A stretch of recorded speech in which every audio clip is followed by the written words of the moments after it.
World. We are in Washington, D.C.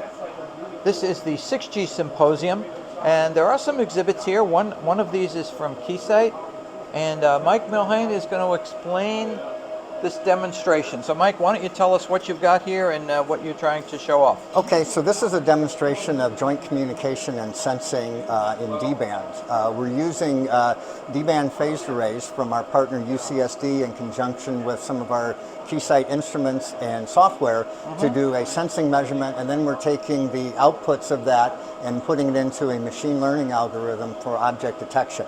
So I'll go ahead and give you a walkthrough of the instrumentation that we're using. We're using one of our wideband arbitrary waveform generators. The M8195 is generating a 3 gigahertz wide IF signal, and that's going to become the IF input to the phased array. The phased arrays have built-in up conversion, so we're using a MXG signal generator to provide the LO signal to the phased arrays.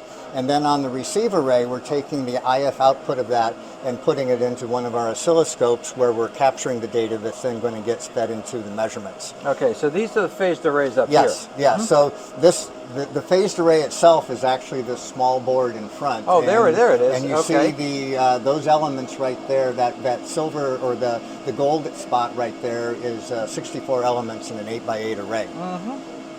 And again, those were developed by our partners at UCSD.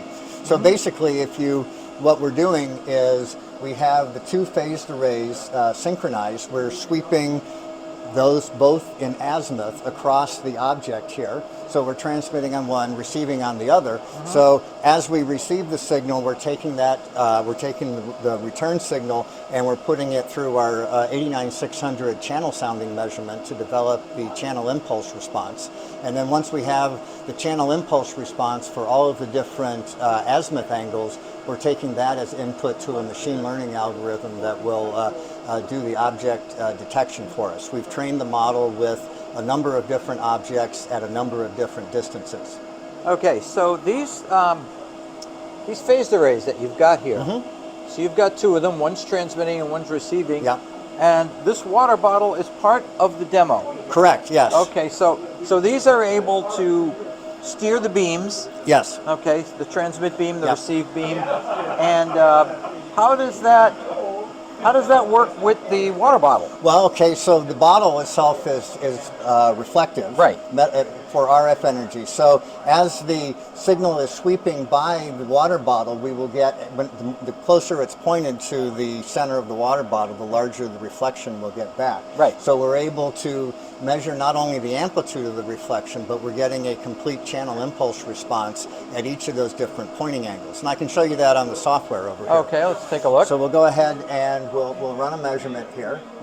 And we're capturing the data more or less in real time for each different beam state. We have to write 128 registers, and you see now we're going ahead and making each of those measurements. And as we go through and make all those measurements, we're plotting on this plot the peak of the channel impulse response at each pointing angle. So as we would expect, as we go from left to right across the water bottle, we're seeing the largest response in the middle of the area where we're transmitting to.